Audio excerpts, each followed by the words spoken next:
Welcome to my 5th Visual Basic tutorial. In this tutorial you'll learn how to use a counter. So first open up Visual Basic, create a project, make sure it's a console application, call it whatever you want, and I'm just going to write out an example to begin with, so you get the idea. So dim result as an integer for I equals 1 to 20.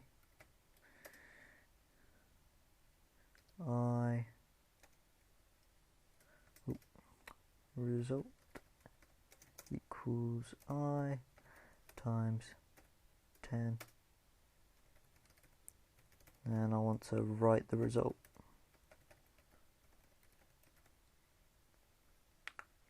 And then, not forgetting, Console.ReadLine.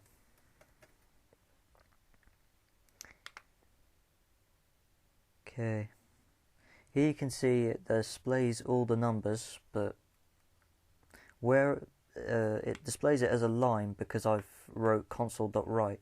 If I wanted to change that, all I'd have to do was just add line there, because Console.WriteLine will drop a line after it's displayed the result, like so. And a useful application of doing counters would be to learn times tables, because all you would have to do would be change this value here, and say if I changed it to 8, this would now become your 8 times tables, and it will count up in 8s, so 8, 16, 24, 32, and so on. If I explain this, result is a number. This line means that it will repeat until I becomes 20, and I starts at 1, so it will go from 1 to 20. It will stop once it gets to 20 though. And these lines of code are performed every time it loops. So every time it loops, result is equal to the number of loops it's done times 8, and then it will display the result, which is just the number of loops times 8, like so. So this should be 20 values down, so 1, 2, 3, 4, 5, 6, 7, 8, 9, 10, 11, 12, 13, 14, 15, 16, 17, 18, 19, 20.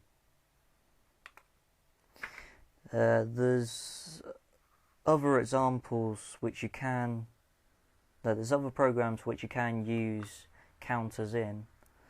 I just can't think of any at the minute, but this is the good example because it demonstrates how a counter works.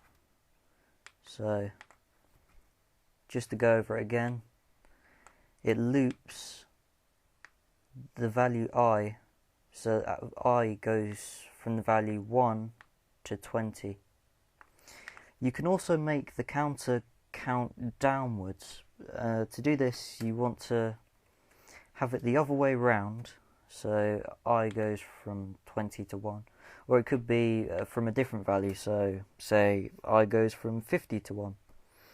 But after you've wrote the two values you want it to set at, you have to write step minus 1,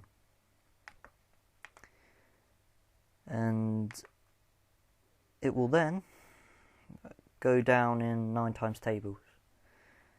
But to make it easier, I'll go from 5 to 1, and I'll do 10 times table, just to make it clearer.